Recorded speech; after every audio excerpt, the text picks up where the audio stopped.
Okay, so good afternoon. Welcome to the station. New environment also for me, but it's a pleasure to have all of you here as we delve into, perhaps one of the most transformative forces shaping the future of business, which is artificial intelligence. And AI has captured the world's imagination as you see and read and we read everywhere, promising this unprecedented efficiency gains, groundbreaking innovations, and as some also might actually want to describe it as almost this superhuman capabilities. Now, this excitement is evident in everything, basically from headlines to market valuations of companies that are at the forefront of AI development. However, as with any technology heralded as revolutionary, as AI has been described, the journey often follows a similar pattern. The initial enthusiasm and the sky-high expectations give way then, to the more sobering reality when facing with the challenges of implementing the technology, or when the technology actually fails to deliver on its most ambitious promises. And today, this is what we're trying to do, to examine where do we stand, where AI stands on this curve.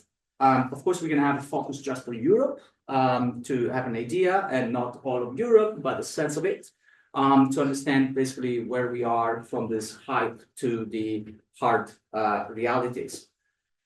Now, in our research that we're going to share briefly, reveals a remarkable statistics. So a staggering 86% of the companies that we surveyed, the European companies that we surveyed, report using AI in their daily operations. There's a catch, you will see, but this widespread adoption does reflect the belief that AI has this transformative potential and immense power. So the hype is widely shared, and the opportunities are vast indeed, as you will hear in a moment in the next presentation. But the road to realize them also is not without hurdles, and this is also another other aspects that come out from our research, from technical barriers to workforce adaptation. So companies are now grappling with the challenges that and implementing AI that can slow part of this progress. And most of it has to do, in fact, with the workforce. While the narrative is, more of this substitution of employees, a replacement, reality seems to be elsewhere, where companies actually have problems in finding people or find the right skills to actually speed up and implement this AI. So that's why our focus must shift from what are some of this, speculative hype, to more tangible and practical applications that empower businesses and their people.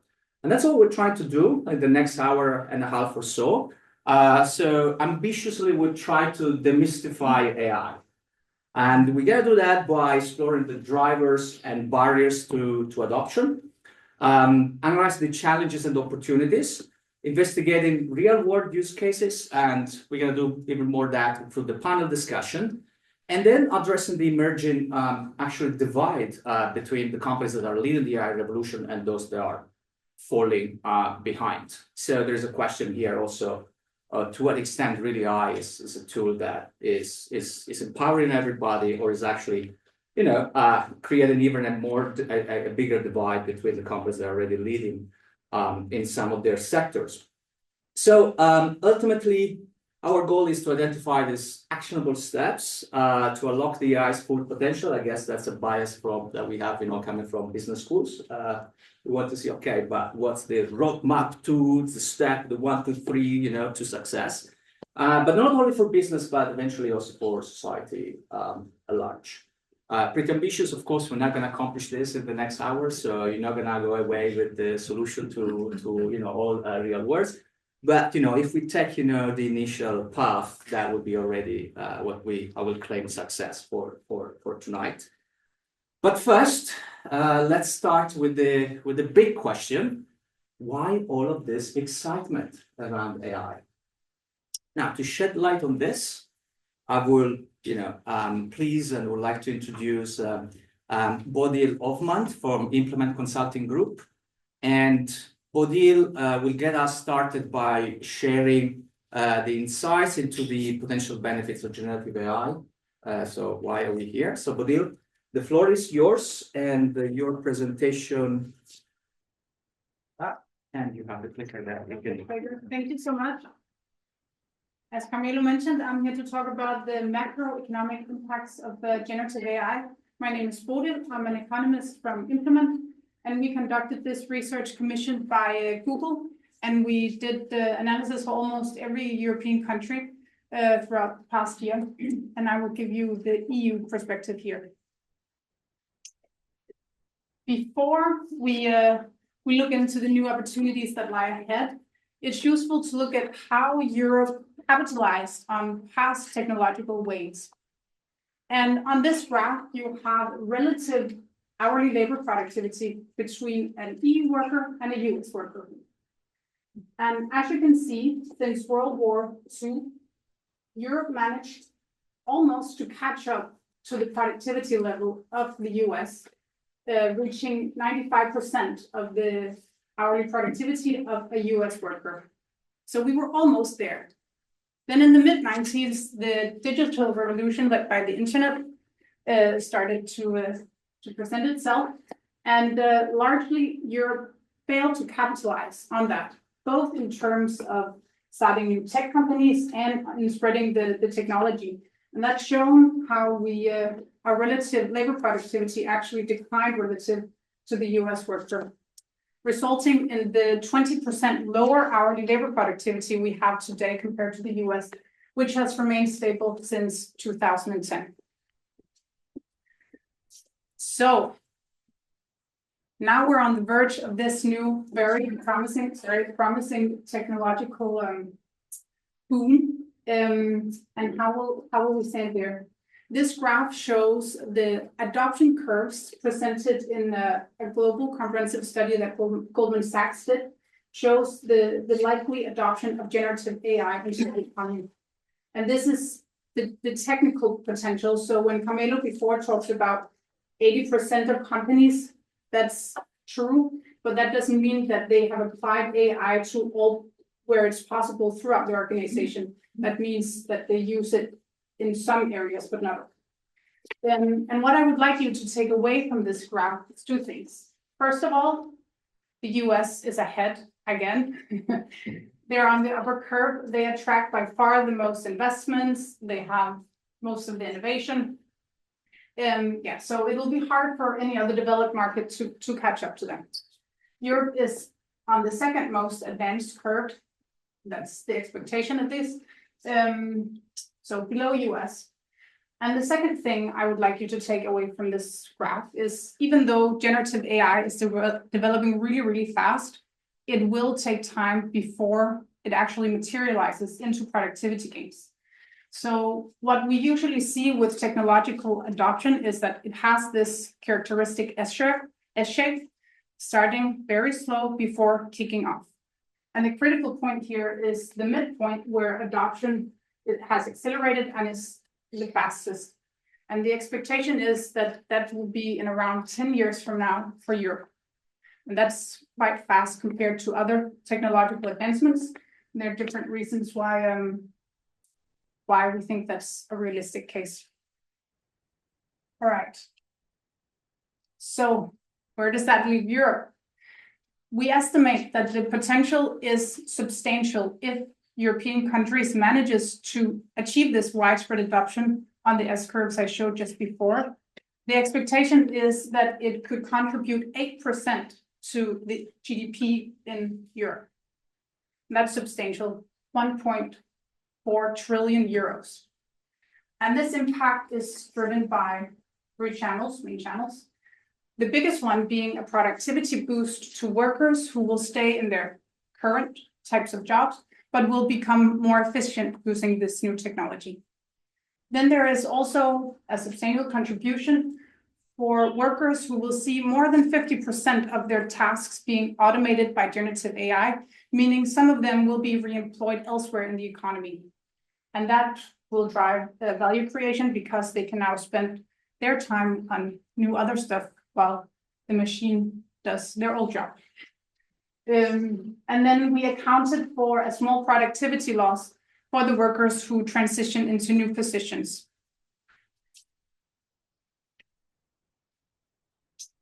And the way we model this impact is through the labor market. How does this new technology impact jobs?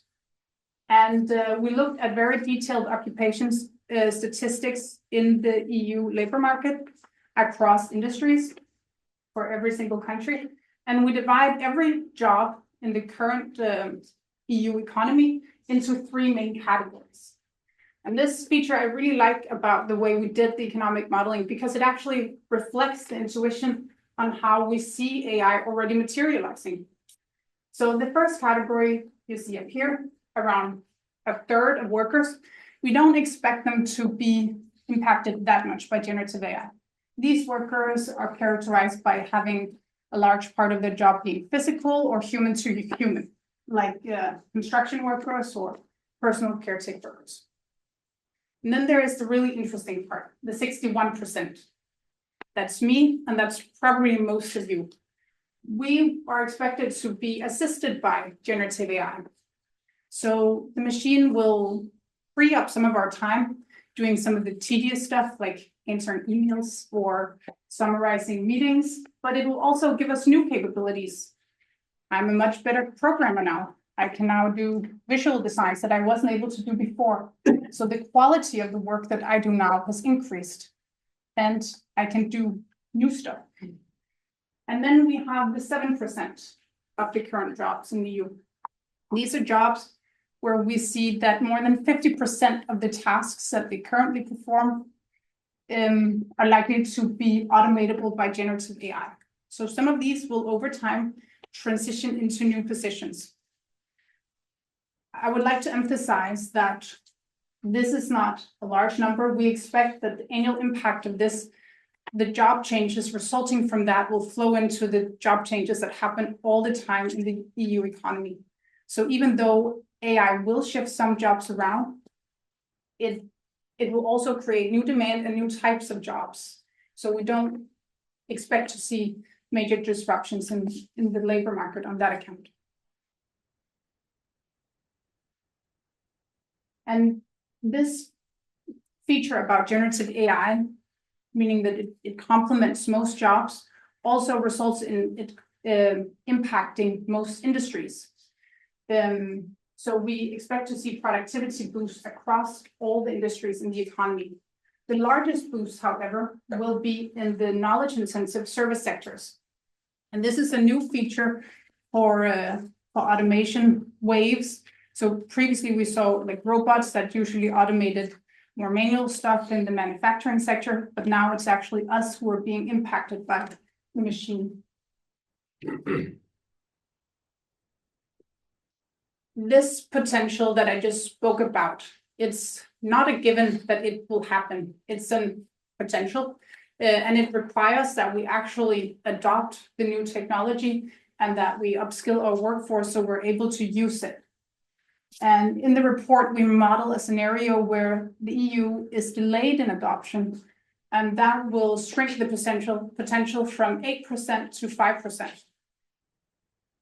And likewise, if we fail to sufficiently reskill and upskill the workforce, the potential is also likely to shrink because we won't be able to harness all the capabilities of this of the new technology. So this just emphasized the importance of putting a human agency at the center of AI adoption, really to maximize its benefits. And what does European workers think about this new technology? Most of them are quite positive. 74% believe that it will boost their productivity level. So they're basically on board on that account. And 43% believe it will have a positive impact on their job, while 18% believe it will have a negative impact on their job. And finally, I'd like to look at how equipped is Europe to harness this potential. On what we call the adoption drivers, we're fairly well positioned. Our infrastructure is all right, our operating environment is all right. But the critical part is really the innovation drivers. Research and development, talent, there we're far behind. And we really need to up our game there to harness the full potential. This was a brief overview of the study we did. I will be around afterwards, happy to discuss the findings and answer any questions. Thank you for listening. As I was listening to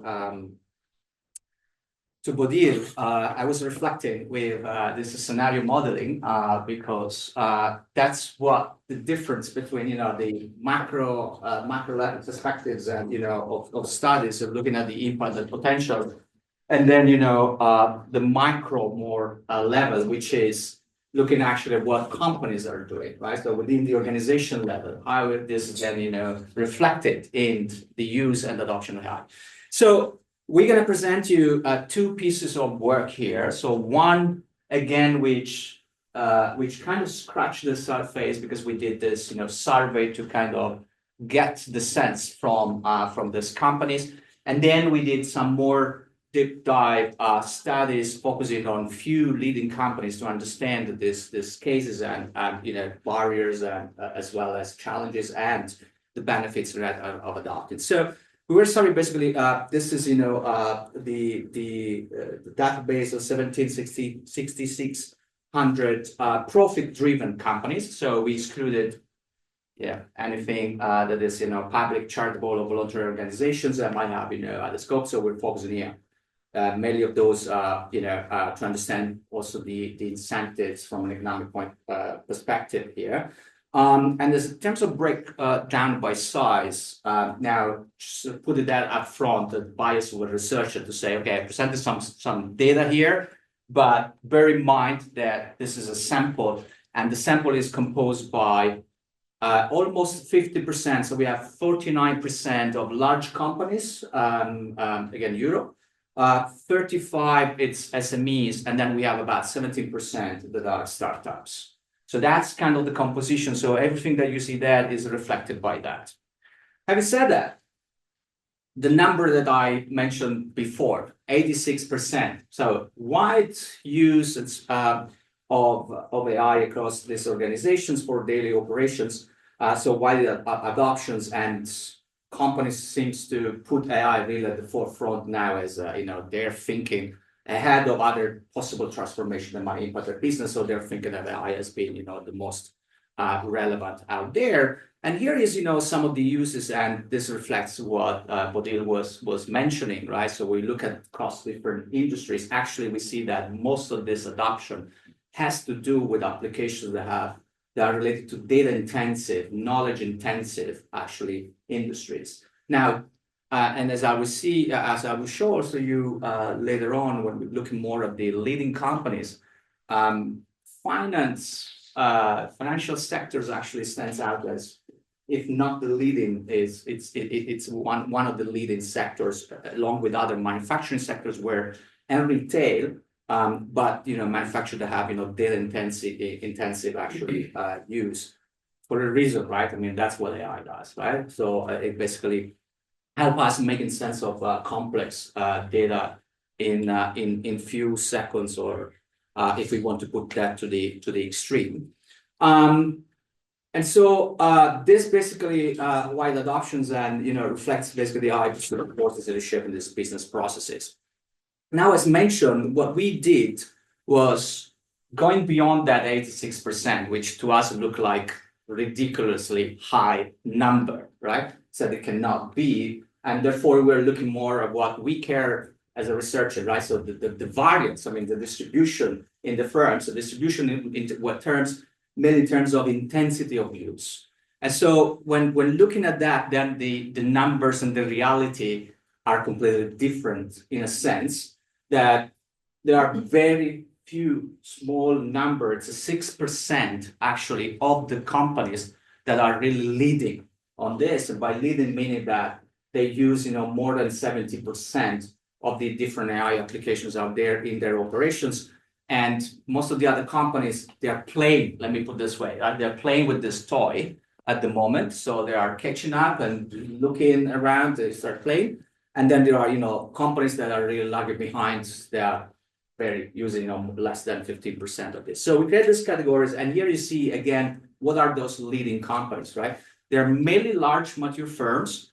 And this partly reflects maybe, right? I mean, again, what we have in the sample here, okay? So it might not necessarily be like that. I mean, if we then have a large representation or more equal sample, but this reflects also now the fact that we look then at size, but it's not just that it's size, but those are companies that have deep knowledge of AI applications, and they already invested in using this in multiple scopes. So there isn't really one application, and they have already invested actually in some of the other digital transformations. So AI, of course, doesn't sit in the vacuum. And we see this repeatedly when we look at some estimations of what explains this variance in AI adoptions. And we see again that if we look at variance, 50% of the variance comes from generative AI adoption, which means that most of those companies, they say we use this in daily routines, and most of them, they're really doing some Gen AI,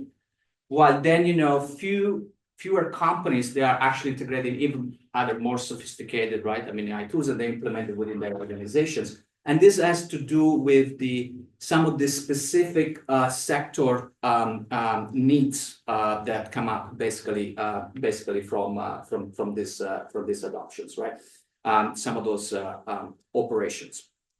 Again, when we moved more to this to understand, is it size that drive everything? Is that the big companies that have more resources, more knowledge, more capabilities? Yes or no? There is a correlation between knowledge and digital readiness of these companies because they have already made investments in the digital infrastructures upon which AI sits. But it's not just size, because when we correct also by size, and you see in the graph below here, it's actually more of the knowledge that creates this divide. Is how and what extent you have a strategic vision and knowledge about the use cases that you can actually better benefit from when implementing the organization. And of course, as I mentioned before, there is some correlation with size because large companies tend also to have done already this, embark already in this digital transformations. But as you can see here, also startups and SMEs that have that kind of knowledge and they have already, started from that, they actually are in a good shape to implement and leverage basically AI. And this is where this alarming finding of this potential AI divide between these leading firms that stands, on this broad basically knowledge gap. And this is where the staggering, so this number between that you presented, Bodil, 8% versus 2%. And I'm looking at conditions of the labor market in Europe and where we stand in terms of knowledge, where we stand in terms of digital infrastructures and cloud-based infrastructures with these companies. And from some of the findings here, right? I mean, how many of these companies are already there versus, the rest of the pack? It seems that our 6%, from the findings here may speak more to the low end estimation that you had, that this might actually be right a problem of a gap between the companies that may translate into a gap between Europe and then the rest of the world, which I'm really concerned about. If you look then at the barriers, in fact, between the leading and the firms that are lagging behind. Here again is an interesting, I think, findings because leading firms, they don't really have barriers, but they are concerned. They have concerns, right? They're concerned they are really already linked to what they are doing with AI. So cybersecurity, risk and concerns, and particularly with liability and regulation. So if we use data, particularly finance or some of the regulated sectors, right? Can we then really rely on those data, or are we liable, or if there is, something happening there in breach, while instead for the firms lagging behind, apart from the lack of resources, it's really the lack of understanding of AI use cases. How do we benefit out of this, right? What we integrate there? Besides, using properly Gen AI as we do as individuals, right? But how do we do that? And there is, though, this skill gap that is common across leading and lagging organizations, that actually, 85% of this company in business estimations, they don't find enough of those skills around. So we don't have a labor market that is ready for this revolution. Indeed, even if companies want to push. Finally, and then we have in the next presentation more on this, we try to focus just on the leading companies and see, are there some strategies about AI? Are they using AI so with some particular objective or purpose? And then looking at the leading companies and breaking down by this size effect, what we see is that large firms tend to, at least what they reveal, tend to use this more to free up, in fact, some of the skills, right, human skills, power. And so blended these automations of some of the tasks that are more repetitive and low value add with augmentations of those that are more value add. So free up time for people to really shine in their job. While, for instance, SMEs, as you might imagine, it's most about optimization cost. And something interesting about startups, it's that it's mainly to innovate more rapidly. So exploring and testing markets and testing prototypes. And on this, actually, we have tested that, we have a direct things because of our executive entrepreneurship program. We see this more and more when we pair, with the startups, that in a matter of 2 days, we see the team and the startups that come up with completely new business model out of millions of analysis that we force them also to do, using AI. And that's an incredible tool to speed up some of the innovation cycle with information that, might not even be there, because some of these markets for innovative products are not there. So how can you test, the market? And AI actually gives a lot of that. But to shed more light on this strategies and cases and our organization they do, I would like to invite my dear colleague Joanna that will talk more about the other piece of research that we've done with a few of the leading companies. Okay, so here it is. So I will now present another report that we did where we focus on five cases of companies in Denmark that they have adopted and implemented AI in different ways. And what we try to show with this is interesting insights and takeaways on how other companies can actually move forward with the AI adoption. Now, it is important to highlight here that these companies are very mature when it comes to their digital transformation journey, which means that they have already established some digital technologies and infrastructures in place that are actually supporting them in some of these activities. However, as I will show you in a moment, in some cases, even IT infrastructure could be enough for some of these applications to be used and exploited by businesses. The cases that we have come from energy sector, IT, obviously services, food and transportation industry. And let me start by immediately showing you this presentation of 4 implementation strategies that companies can either use individually or in parallel, depending on the problems that they are trying to address. And what I would like to highlight here is the fact that, of course, these strategies could have an internal focus where you try to automate some internal processes or try to solve a bigger problem.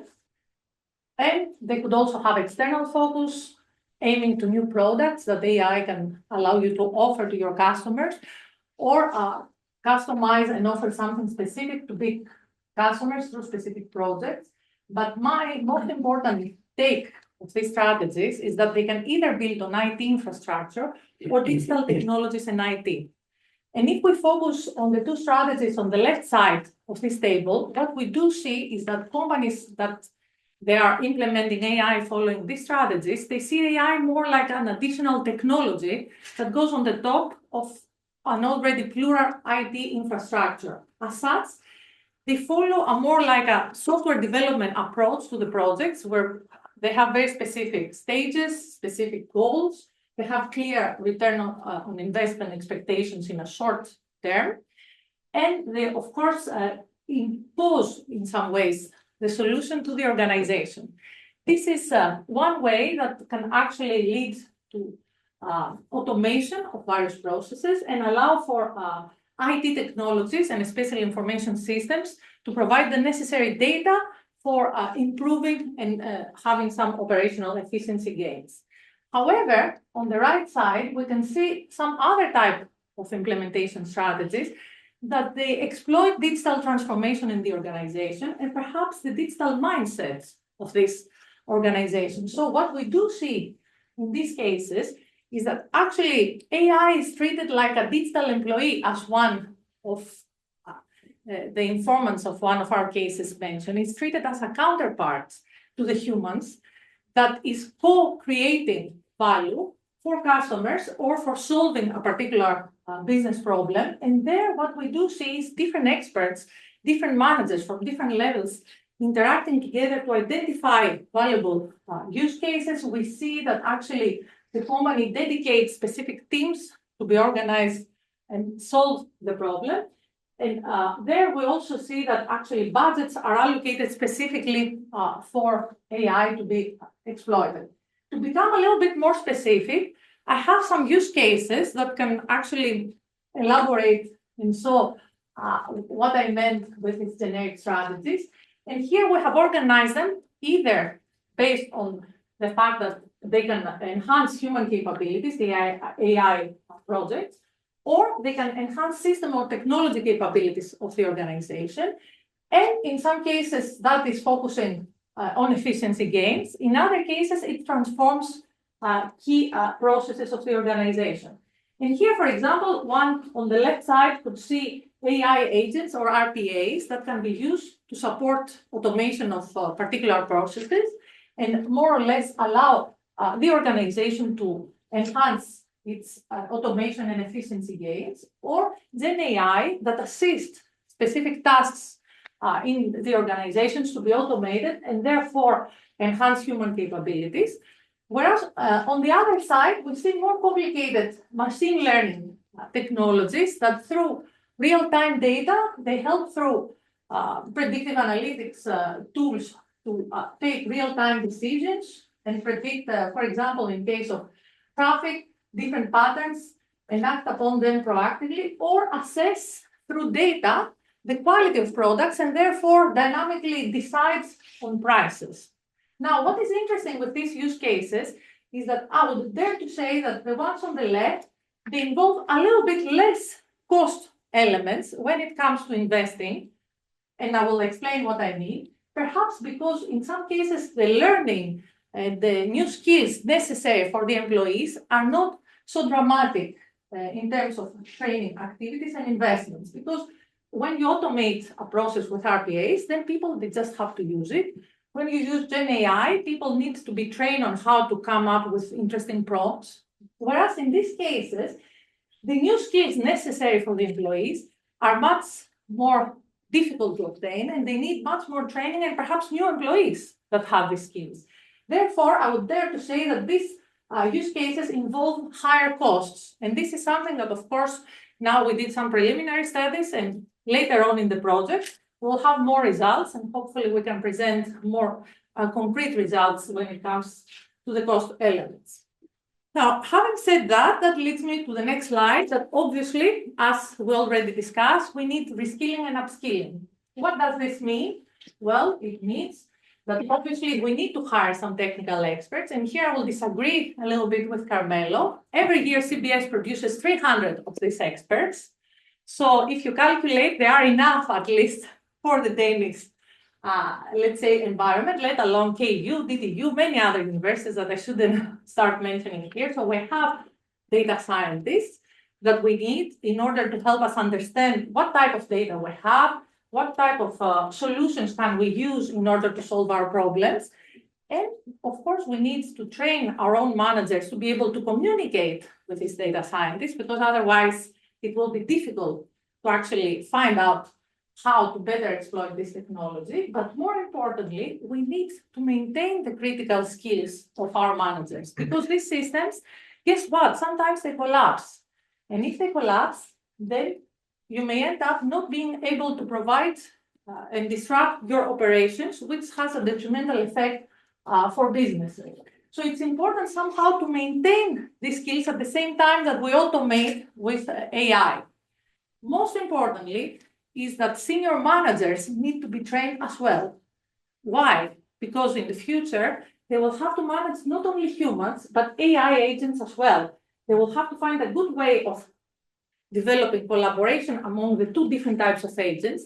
They will have to decide on investments. They will have to decide on which type of data scientists are useful for them, how to train these data scientists. And in order to be able to do that, they need to understand the basic functioning of these technologies. So they also have to actually have some additional training. And to conclude with something a little bit more pleasant, I would like to bring this metaphor into the discussion, where we see AI implementation as inviting a guest into your organization. So as you do with all your guests, you have to introduce it appropriately. You have to show its capabilities and limitations. You have to offer the right tools of socializing and communicating with that guest, that agent. And you have to actually foster the relationships during its presence, where actually people collaborate and appreciate and develop familiarity for AI, because it is important for your employees to actually appreciate AI in order to use it and change and reorganize particular processes, transform. And obviously, you have to be able to monitor and support these activities. And if there is a misalignment, to make sure that you stay within your own strategy. Thank you very much. And I will be here as well afterwards to discuss if there is anything. And then, to further ask And then other we questions. argue. And then we argue. And then, recently we actually do with the help of AI Yes. over spaghetti and wine. Lots of wine and wine again to rewind this.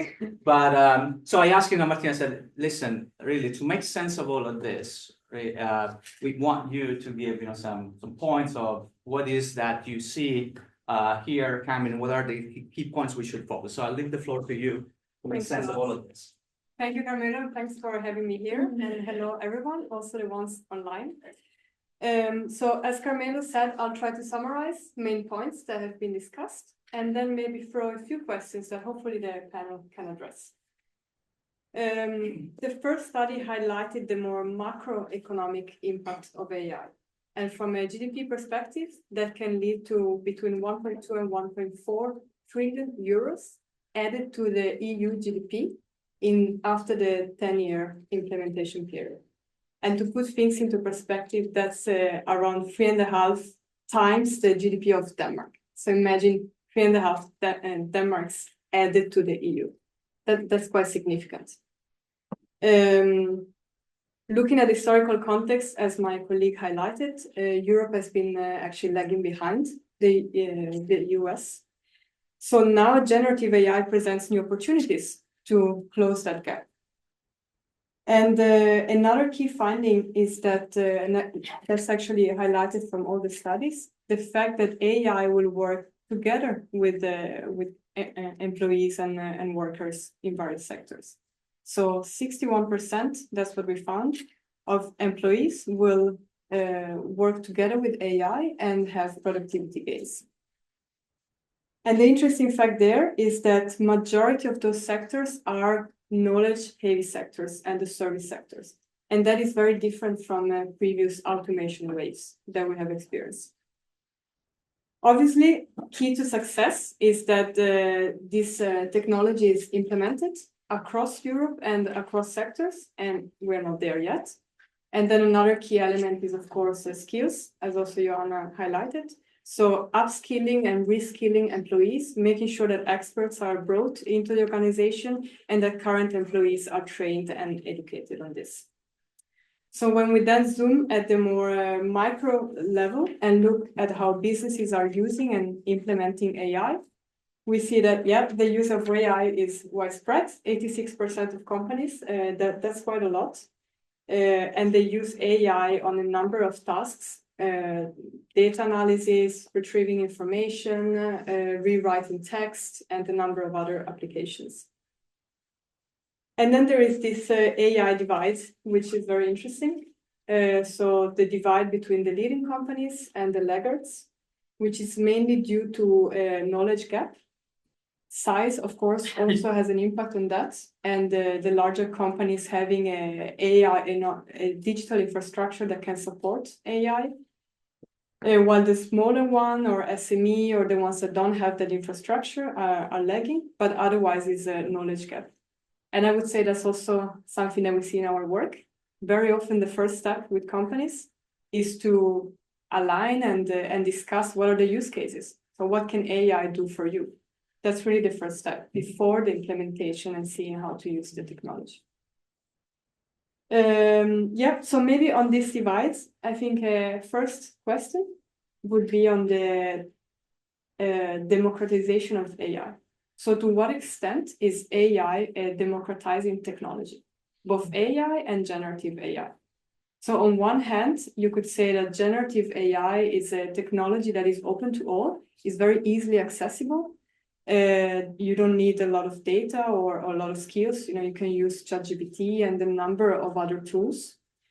But on the other, then we see this divide. We see some companies that have a large infrastructure. They know how to use it. They can leverage it that more. And then there is this gap with other companies. So to what extent is this technology democratizing? Is there a big difference between AI and generative AI? Is that something that this gap will disappear in couple of years, or will it stay? Yes, so maybe you can address that on the panel. And definitely knowledge gap is key, and also starting using the technology. Using the word of the CEO of NVIDIA, Jensen Huang, he said you need to get on that AI spaceship. And if you're not on that, it will look like it's moving at the speed of light, and it will be more and more difficult to catch up. And maybe linking to that, so what about AI adoption and implementation? From a business perspective, what are the main drivers and what are the main challenges? How can businesses get started with AI, and what are the pitfalls that they can avoid? And also looking from a policy perspective, what is the regulatory framework that can support the implementation of this technology? And is there any current framework or regulation that is, on the other hand, hindering maybe the use of AI? Yes, I have one last question that I would like to ask. It's a bit broader, and maybe it's not for the panel today, but I think for all of you and all of us to think about. And is beyond the productivity gains, what do you believe is the key transformative power and potential of AI? So if we think, Henry Ford didn't bring faster horses, but he invented a car. So what is the car of AI? Yes, thank you very much. I look forward to the panel. Thank you. Thank you much. Do the things properly. I'd like first to introduce briefly the speakers and the panel, and then of course, you can look at their profiles more deeply. But we have, Therese Bock, HR Director of IBM Denmark. Then we have Adam Hede, did I pronounce correctly? Senior AI Specialist from Implement Consulting Group.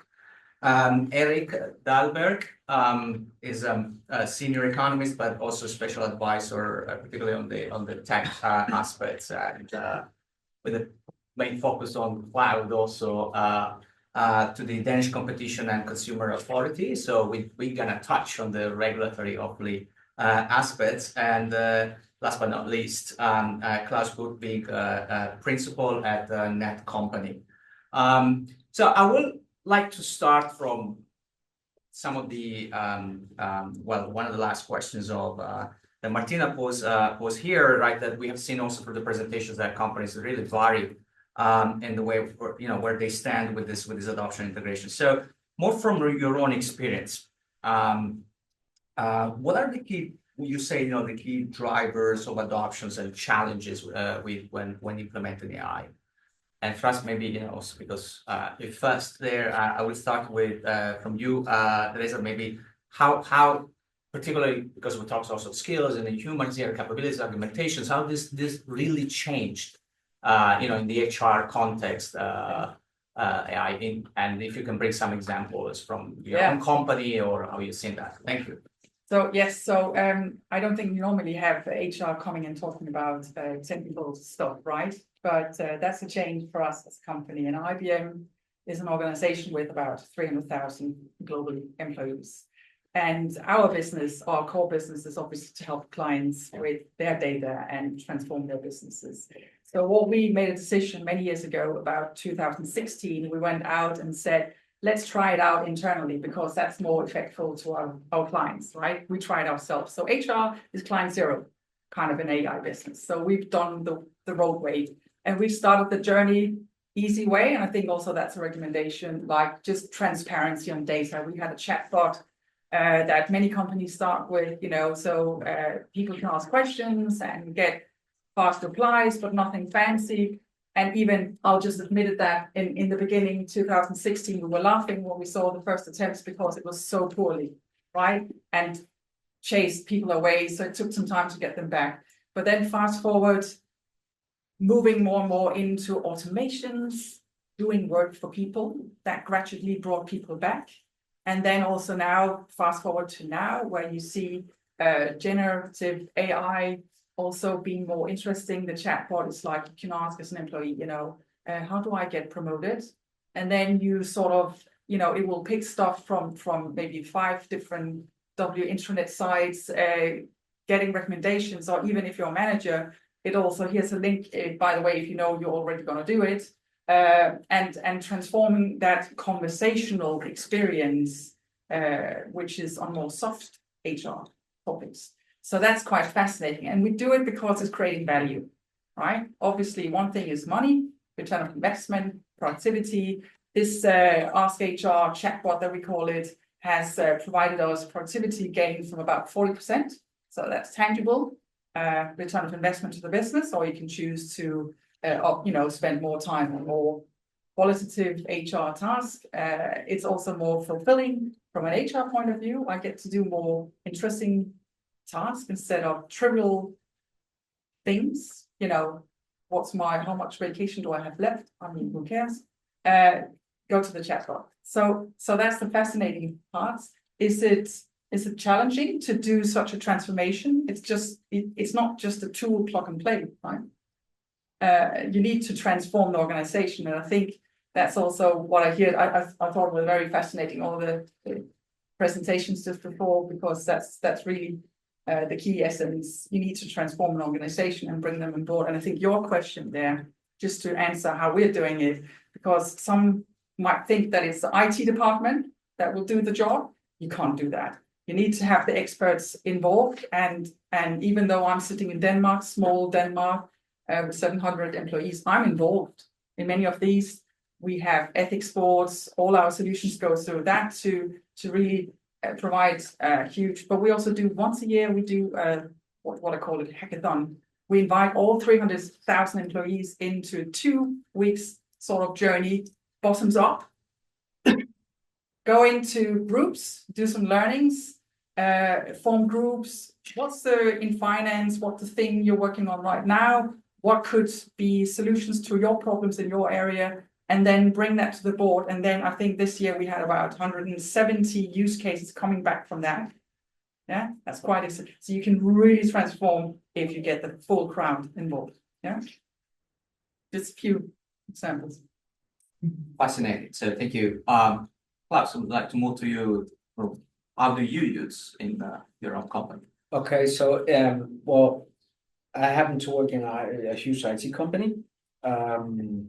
We use it a lot as a productivity tool. So we actually developed one ourselves and we applied it also to a lot of our customers. However, what is much more interesting in my mind is the challenges to actually apply this, because the way we try to apply it and it's a structured question actually, because the way we apply it is quite similar to if you happen to have a company running on steam and then you want to transfer it into electricity, you apply, stuff, and you don't have to change a lot based on that.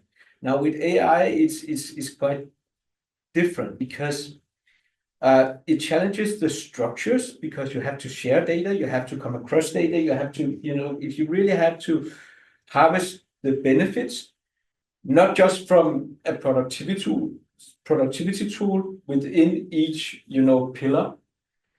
Well, then you need to combine data. And how do you do that when for the last 30 years you have actually divided your labor, the structure, the financials, the budgeting, the decisions, the responsibility? All those structures are actually quite, challenged by actually harvesting the benefits of AI. So that's one thing. Another thing is that then how do you go across the value chains? Because if I were to combine, for example, me as a person, if I wanted, better insurance, actually better economy. So, hey, AI, please just, apply a better economy. Then it would have to go ask, both banks, financial institutions, insurance companies, so forth. And they would have to expose their data not by a visual interface, but a data-driven interface, right? Challenges the entire idea of actually how to harvest and benefit from that. And that means we are lacking, and I'm about to end that. That means we are lacking, decision tools, the understanding of data, the understanding of how to actually benefit from that. If you are to combine data, we haven't got the business for such things. So the structure of it is much more, is actually what is challenging, well, us these days. And to solve it, we just stick with the agents and things that we could put into the pillars. Yeah. But the car of this will be when people start asking, for the unknown unknowns, the combined services, such things. So going back to the metaphor that Martina brought in, we now have roads and feeding infrastructure for the horses, while we have release a car that needs completely different tracks and infrastructures to be powered and operated. And so there's lots of redesign also the organizational on the organization. Speaking of which, going back to you, Adam, from your vantage point that you see and you help these companies do exactly this job. What would you say is the best way to get this started and the common pitfalls that organizations run? And one maybe being this idea that, I'm inviting the machine in the house and now it's gonna do the job for me. So and then when I get all of those amazing things. I think when you get started, it's especially important to know what you're getting started with. And today we're talking about AI, and we have mentioned machine learning, we have mentioned RPA, we have mentioned generative AI, and we might even have mentioned large language models at this point. I should stress that the advisory that I provide is narrowly focused on the generative AI side of things, the large language models that comply certain rules to. They're typically involving cloud. That's an intimate problem. Their relationship to data is at best complicated, whereas some of these other technologies are more intimately linked to these. So in terms of generative AI, what we tell all companies is that they need to do three things. So that fits very nicely in a CBS slide. For one, we need to do a training and adoption program. I think we saw that as well. So getting people involved in knowing what is this technology. We still have people who are unfamiliar with hallucinations, who are unfamiliar with multi-turn conversations, basic things like these. Introduce people to that. In parallel to that, introduce the tool to people. In Europe, it's hard to access a secure large language model. You can buy Microsoft Copilot, and that is a tool. But ChatGPT Enterprise is complicated at best, and there is not a whole lot of other good options. So oftentimes companies, that company being a good example, build their own internal tool to just get the tool in hands of employees. But give every employee access to a raw LLM connection with not too many thrills around it. It will open their eyes. If you combine it with training, it's going to be massively interesting.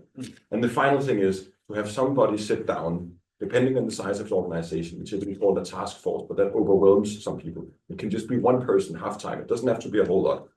that sits down and thinks a little bit structured about what does this actually mean for my business? What is our competitors doing? What is our customers actually asking for? One thing is all of these internal efficiency things, but try actually imagining a little bit, what can this actually do for my customer? What is the customer base that I'm working with? This is a significantly more transformative technology than most people think initially. And that person usually comes back with things that shocks the board really seriously. And it can take a little bit to digest all of that. So that's the three things: tools in the hands of people, basic education for everybody, and then a very, very small group of people who actually get some time dedicated to think through what does this mean for our business. Thank you. Eric, access to data, big thing. So clearly AI doesn't sit, in a vacuum. And then obviously, as we've seen also through, some of the results, from our research, there is this difference between companies that have the resources to build things inside versus the rest out there that they want the plug and play type of solutions. And speaking of the plug and play and the infrastructure, right, for the car and not for the horse, cloud, right? So the cloud and cloud base, both for as a repository of the data, also for the software that have to process this machine. It's a key aspect, and the public, the policy and politicians are looking at this increasingly as a strategic asset, also in a geopolitical type, of conversations. So do you see, how do you see the cloud market structure at the moment in Europe compared to this? Is it a barrier, or is actually, on the positive side, maybe, what are the actions that may this facilitate the democratization that Martina was talking about? Or is in fact, further acute the divide because some of the companies have access and can use and leverage that, while others are basically excluded from this cloud solutions? Yeah, it's certainly true that cloud is, it's an essential input for AI, because the cloud is really the computing resources, or rather AI and generative AI specifically need computing resources. And that's not something most firms can afford. You need to, buy access to it, and that's what cloud computing is. So the cloud is very central to AI development. And the way the market in Europe looks now, or globally for that matter, is something we're looking into at Competition Authority at the moment. We're conducting market study into the cloud market, but it is quite concentrated, or it's very concentrated. There are two large providers. It's Microsoft and Amazon. And then there's a third, like a distinct third provider, Google. And then there are single-digit market share cloud providers. So the market is concentrated, but it's not dominated by a single one. Although Denmark seems a bit more Microsoft heavy than the rest of Europe and the rest of the world. But so what our concern is, first of all, competition, which is what is our concern? Competition is not an outcome, it's a process. It's important that firms have access to whatever tools they need to deploy and implement AI solutions. I think it's important to know that a well-functioning market allows firms to sort of fail with their attempts, going from, say, the bottom-up perspective, but also at higher level to impose it on the organization as a whole.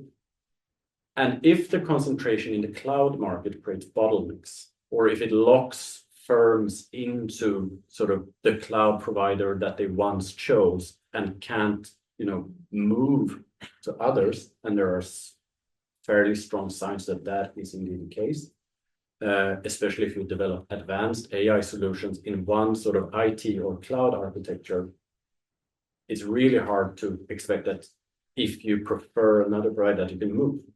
You basically have to redo it, and that cost of redoing, say, 5, 10, 15 years of development is prohibitive. So we do see sort of, if you look at the cloud as an input, that there could be risks that firms get locked in and not really given the opportunities that, a well-functioning, perfectly functioning market should offer. But there is at least competition between. It's not dominated by a single one. There are many, but there are questions around how well you can sort of switch between, or how you can use multiple at the same time. And that may limit firms' ability, and that limitation may be bigger for smaller firms who don't have the capacity to overcome whatever obstacles. Speaking about this divide between the large and small firms, Teresa, so how do you see replicable, right? Because I mean, remember what we said at the beginning here as objective, right? I mean, this is steps into to unlock the value of this, right? But of course, I mean, we're drawing on the best practices here, use case from leading companies, but the concern always is, okay, but how replicable this is then for the small companies, because if there is a divide, it's for a reason, right? So looking at your case, would you say that this is also applicable to the small companies, and where can the companies start their HR revolution, right? Data driven, right? In the organizations, and closing some of this, divide between the organizational structure, right? And it's really a good question. I get the question also from time to time because I attend different sessions with similar network from HR and Danish industry, Danish business. But the thing is, if you're a small business, really small business, you'll probably want to wait till the product's available for you. I don't see them making this investment as we do, which is really customized to us. Obviously, if you're a large company, I would say go ahead, don't wait, because your competition is already there. They're already doing it. So that's one thing. But besides that, on whether you do it or not do it and how you do it, I mean, from an HR point of view, which is a people kind of mindset as an organization, the transformation we've been through, I think there are some key elements that I see coming up again and again when I talk also with clients, which is, first of all, I think you also mentioned it with the upskilling, because it's not just a plug and play kind of CD over here. CD was in the 80s or something, yeah. But still, it's not just a plug and play. You need to get the transformation of the organization. Otherwise, we as an organization would have had to fire 75% of the tier 1 level of HR support, right? No, we can't do that. So for instance, in our organization, we have a mandatory learning task every year. We need to do 40 hours learning, period. Because otherwise we're not having relevant skills to our clients, yeah? And I think just personally me, last year, I spent at least 30, 40 hours on AI. And I think 20 of these were mandatory AI learning, because the organization is also understanding you need to lift the organization to be able to support this complete transformation of thinking, of operating, of working.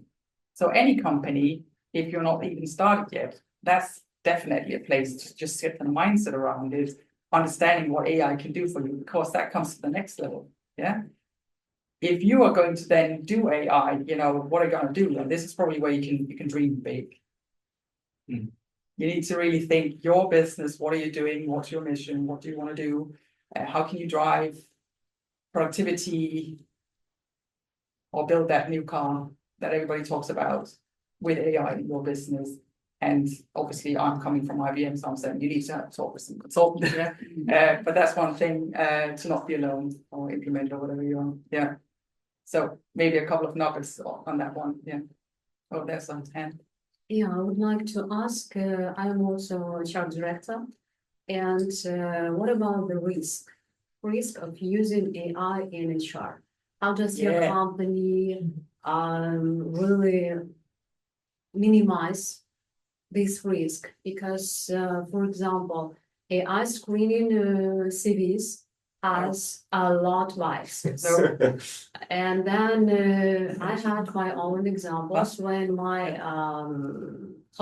business coaches in my learning and educational department, they used AI to create their educational programs. And I knew that, and I controlled that, because they really, they didn't want to use their knowledges and their talents.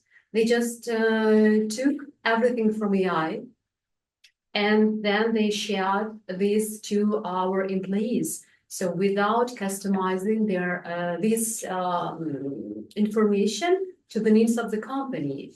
And what does your company do with this? Because yes, using the AI is a very really good benefit. I use also, everybody uses. And what about the risk? Really great. I'm sorry, I hope it's not disrupting the whole session, but I It's open to think the panel. we have, for the same purpose, we have an ethics board. Yeah, so all our processes go through this ethics board. So we really on purpose have also designed, because we need to have the trustworthiness towards our employees and also transparency on how we're using data. So there's a lot where we just decided from upfront, we're not going there. ChatGPT is forbidden with us, yeah, can't use it. And why would you have, you know, people writing a CV using ChatGPT, and then we use the similar and they're just talking? What kind of rubbish outcome is that? No, we're not going there.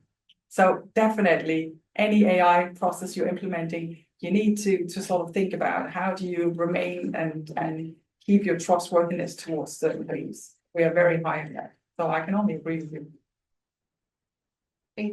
Yeah, I think just very briefly, I think a lot of companies right now are extensively using human in the loop methods. And the benefit is big enough that you can easily carry the cost of human in the loop for many things for a long time and still have good business cases.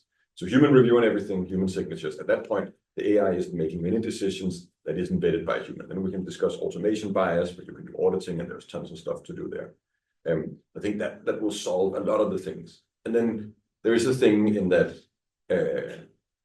I'm sad to hear that there were people who created a poor curriculum for a class. But I will also argue that there has been created poor curriculums before ChatGPT, and ChatGPT will enable people to create more poor curriculum, and people who make poor curriculums might be more likely to use ChatGPT to do it. And I might even argue maybe the ChatGPT curriculum is better than whatever poor curriculum were made before it. I agree with you, but I had an extra job just to control and to check after this business culture, their programs, and just, okay, ChatGPT, now look and say me. And there is a challenge to how rapidly people can create things that are, while not terrible, not great either. And that sort of not great either sludge can become a problem at scale.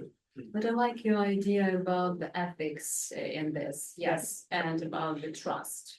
That's. And I wouldn't dare implement anything without going through that process and thinking, you know, legally. And also, what kind of brand do we want to have towards our employees? Who also I talked about, you know, because could also performance management.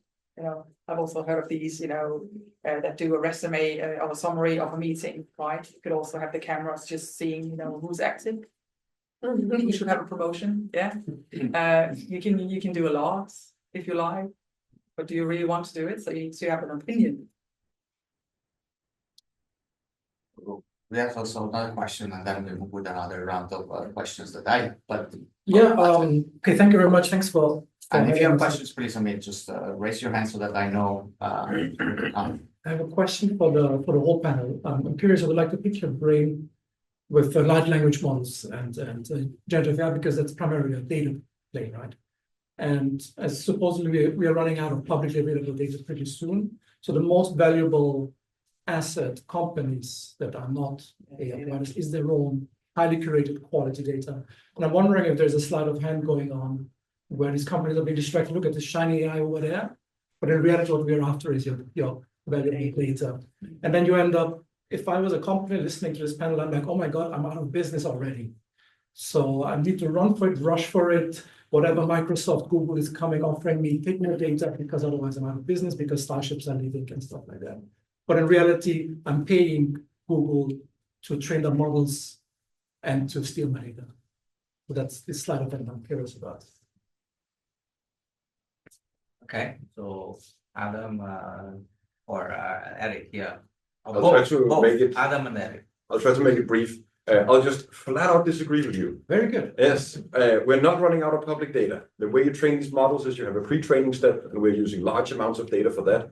We're largely exhausting the pre-training step for the current generations of model. We can 10x that and still be fine. What is really expensive is the post-training, where we're doing human-in-the-loop reinforcement learning. For that, you need an army of humans. OpenAI is spending most of their money not on scraping data, they have a scraper, that's fine, but on generating these really, really expensive human labels. They really don't want your data. Trust me, read the terms and conditions. They're not stealing your data. What they want is your money. And with that money, they will pay armies of intelligent humans to create these large labeled data sets. It is not the business model of the social media era. There are exceptions to this. If you are a law firm, if you're sitting on particularly interesting data sets, yes, they are interested, but they will engage with you. If they ever stole your data at scale at an enterprise, the trust in that particular model provider would disappear like this, and the business model would be ruined. We're fine on the data side. They want your money, and they will use that money to pay people to handcraft the high quality data sets that they truly need for post-training. Yeah, I think following up on that, and from our sort of competition perspective, this points towards a situation where there's certainly a risk that the currently large tech players will not just continue to be large, but probably be even more large and more significant and have more market power also in this field. So, I mean, I don't know to what extent there's enough public data available or yet, but they certainly sit on a very beneficial position. And regardless if it's data or if it's money, they have both more than anyone else. So, from our point, I think there's certainly a risk and importance to be aware of the fact that there are signs that this will lead to the currently large ones, or those that have data, those that have the skills, those that have the money to get even more necessary data. They will get the tools to do something smart with it much more than anyone else. There's current debate on access to data not being enough because you need to have the ability to do something with it. So I think it's a relevant that you disagree if there's data or not, but I think it's a relevant sort of way of thinking about it that this certainly can cause. I think it's also a quality issue. And yes, but quality question. And sorry if I jump not as the moderator, but as an additional panelist, but there is also some to add to this way of thinking about particularly the AI space, because on the other hand, it's true. I mean, there's a concern there from the competition point of view, but then we need to forward looking at what is going to be there in the future, right? I mean, because at the moment they are sitting on what, in a metaphor, right, might be what used to be internet, and then it's certainly not internet, right? The value about all the applications that then we're sitting on it that makes the internet relevant to everybody, right? So on one hand, I mean, these companies, if you think of how the chain of evolution of AI, the AI world, it all started with one internal project, right, for one company. And somewhere, they bought, a small company in London. And then this has created, amazing spillover that from that, all the providers now of these foundational models are coming from that one single project, right? And this spillover is created. And so in another research, we see that also these companies, I mean, they have really fomented and the development of this industry over the last 20 years, because they've been the one to actually take the risk, right? To jump there. This has created spillovers for startups and venture capitalists to get in. So they also created, in a sense, I mean, this public, utilities, if you want, for others to come and sit on top. And so on this, moving on a little bit also forward looking, right? Is this what we're going on? I mean, this metaphor where we have, this infrastructure that these companies have developed, but they're not necessarily, the one that then will be the close interface to the companies, particularly if we're looking at the SMEs, which is 95% globally, right? I mean, of the economy, but you need other companies to sit in between with specific solutions that help them, navigate and come up with this, or how it is, for the challenges we were mentioned before, these interfaces. So we might, but maybe, I mean, it just seems really a tough product to sell. It requires a lot of things, restructuring, relearning, we are still in Kazaa mode, even before that, actually. We need an iTunes, right, for the small to actually to get on board. So maybe best thing they could do would be to just wait. But until then, I'm much more puzzled about, because we've been talking about this as in application mode. How do you apply, how do you learn, and how do you get the benefits? But what happens if you actually happen to start a company as of today? How would you actually build it? Not with an IT, department doing IT supportive stuff, not being part of the business. How would you think of this? No matter the business, no matter the domain. I'm not sure I have the answer, but 10 years ago, you would go like for the Google Docs instead of, pay for the stuff like that. You wouldn't have an office. So those might be the competitors that large scale companies should actually fear because they have this built in, maybe. But I'm not sure about the answer. Maybe you have actually explored it a bit more. What would you do? I'm as puzzled as you are. When this began, I think it's a shitty product, right? It is, and Sam Altman will readily admit it. You can't decide from it. You can't budget with it. It's risky. You can't. I mean, it's truly a shitty product. We are 2 years into the revolution, Yes, exactly. and we don't know what's coming. Exactly. So Agree. would agree. But as of now, as of now, yes. Agree. Yeah, Peter. So I was a bit puzzled and I recently reflected on, so I gave a graduation speech for MBA students. And so I tried to think about, so what do I want to say about how this AI is going to change?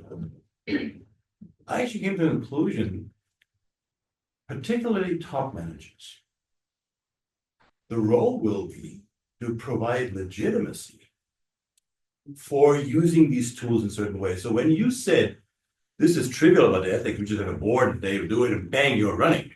I said, that is not at all how I envision this, because you have to make strategic decision. How aggressive do you want to be?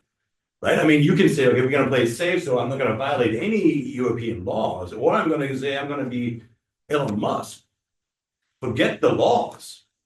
We're going to go and the regulators are going to catch up. So also, when you painted this, so that the job of the middle manager will be is to tell people how do you use a jetpack. This will all be done bottom up. They will figure this out. Right? So I personally think that providing legitimacy for a tool where we don't understand the micro mechanisms of how this fantastic tool is actually working. That to me is the unfortunately, in my challenge. company, without these rules, it was important because the employees, they used AI like silently without saying this.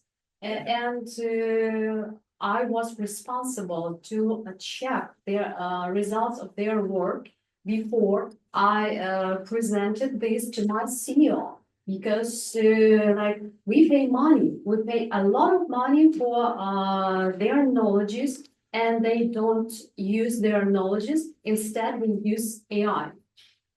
And sometimes, yes, it is very effective, but sometimes it even doesn't fit to their company's goals or company's ethics or a lot of stuff. So, but this is a side question, right? I mean, are they using they're not using their knowledge using AI, or they're using their knowledge to use AI to get to a better knowledge? Because that's a guy, because I think that you have to be knowledgeable first of all to ask the right question, the right prompts, and then also understanding what I'm getting is something that I'm confident of. From all this my stuff, right? So is this a recursive thing, or is that no, I'm delegating this other agent now is smarter than me, figure it out, and then whatever you say. So this is, I think, thinking strategically about this, right? You were talking about the responsibility. You are a very high responsible person, but what I saw, no, people just like took their AI possibilities, and without any responsibility, they used that. And they showed the results without checking, without really be sure about the results. But this is not what I meant. So this to me is a simple, your employees are not doing what they're supposed to do, right? And we've had this for hundreds of years. Yes, what I'm talking about is making strategic decisions of how extensively deploy technologies where you are running into all sorts of ethical conundrums. And so that's why I was asking you, it doesn't seem to be straightforward to just hand it to ethics board, how you organize the ethics board, how much risk you're willing to take in this. They're all strategic decisions, which are not trivial. Yeah. Yeah, Adam, and then we have another question, right?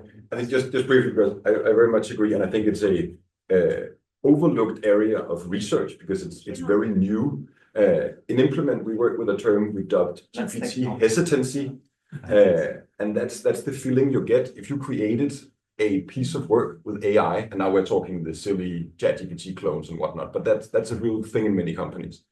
When you tell that to a colleague, I created this workshop agenda using AI, that feeling between two professionals, there's a little bit of cheating. There's also, if the management did their job, a little bit of pride because management told you should use the tool. There's also some compromised professionalism. There's some curiosity in there. And we're really trying in Implement to untangle what is that feeling and what does that mean? Because the worst thing we don't know a whole lot about GPT hesitancy yet, but when it drives AI use underground and it becomes the shadow infrastructure where you sort of have to guess, is this an AI piece or not? Or worse, if you guys can readily imagine, but that sort of interplay between humans and when it's known and not known, if an AI has been part and to what extent, and how do you admit that, and when do you admit it? It's also silly to keep telling people, I used AI, of course, at some point it gets sort of trivial, but that interplay is really, really interesting. And management plays a huge role in how do you talk about that and when do you mention it? And are you proud of it? Or what is that feeling that you have? Yeah, so very interesting. So I wanted to shift the debate from the demand side to the supply side. So my question to the panel is, are we here looking at the steam engine and we are really just waiting for this to become electricity? So the steam engine, it took 80 years before the workers had any benefit of industrialization because it had to get to electricity. And electricity, what it brought was decentralization. So now what we're seeing is a huge amount of money, and the globe is burning, not only on Bitcoin mining, but also on AI training to make these monoliths. And the question I have is this the wrong perspective? Are we just waiting to see that actually what will make the huge difference is that I make my own little model on my laptop, maybe in a little network of computers that can do exactly what I want? And so I'm just wondering, are we just like the Victorians looking at a steam engine waiting for the electricity to help us with something that is infinitely more interesting? So I'm not thinking about the demand for that in organization. I'm thinking of this as a technology that will become an infrastructure without doubt. So which kind of infrastructure will it be? Yes, so Adam, I think, So Adam, you seem to have a solution. I think about this day and night, so I'm sorry. The thing is, we don't know, and especially questions to things like model scaling and are people going to have small specialized model for different things depends on very fundamental research questions on the nature of these models. And right now we don't know. There are big companies who are clearly betting on monolith and saying right now it seems that if the model knows more about biology and law, it is also a better bedtime story writer. And if that's true, it will lead us to the world of the one God model, and it will just have to be as big as possible. That is a very new thing. Like any reasonable data scientist would more than 2 years ago said that is an insane theory. Specialized models wins every time. Specialized data sets narrow. So I'm an old data scientist in that regard. So I find this God model idea to be a little hard to believe. I will also admit the last 2 years has been a little unsettling in that regard because it has been very godlike. So to your question, I would love for a world of small models and networks. That sounds like the coolest thing ever. If that is going to happen, sad to say, I don't think we have a whole lot of agency over, because whatever performs the best will drive the economy unless there's regulation kicking in that has opinions. Well, I guess it's related to how good we are doing federated learning, because the whole point will be you can't have decentralization without federation. And that is still an even newer technology than the LLMs. And it doesn't move as fast as LLMs, unfortunately. No, so rephrasing this a little bit in different terms, something that is dear to me. Are we looking for a future or prospective future where we could see maybe a platformization of this, right? With this little ecosystem popping up on this big infrastructures and starting providing this vertical versus horizontal, type of competitions and applications where then it starts becoming ready from the shelf from others to use? Is that what passage from the steam to the electricity, or how do you see this? Maybe in theory, but it still puzzles me that this challenges the business models. Because how do I, as an insurance company, now I just invested in my website and brand and whatever, so everybody knows Top Denmark or Tryg or whatever it's called. Why should I decide to be nothing but an API that you could access with your? So it's a great idea, but what happens with the data providers? You mentioned we have enough data. Yes, sure, but what happens to my business? And second part of that is, now if I were to be in that board in Top Denmark, would I decide, that we should open up, skip that we would be nothing but an API? So what I'm puzzled about is that maybe the structure, the steam engine structures are so, rigid and founded in every way, just like location is, we go to our job, stuff like that, and being legitimate, right? It's not just, please use those tools, but it's also allocating the right budgets to who will have the power.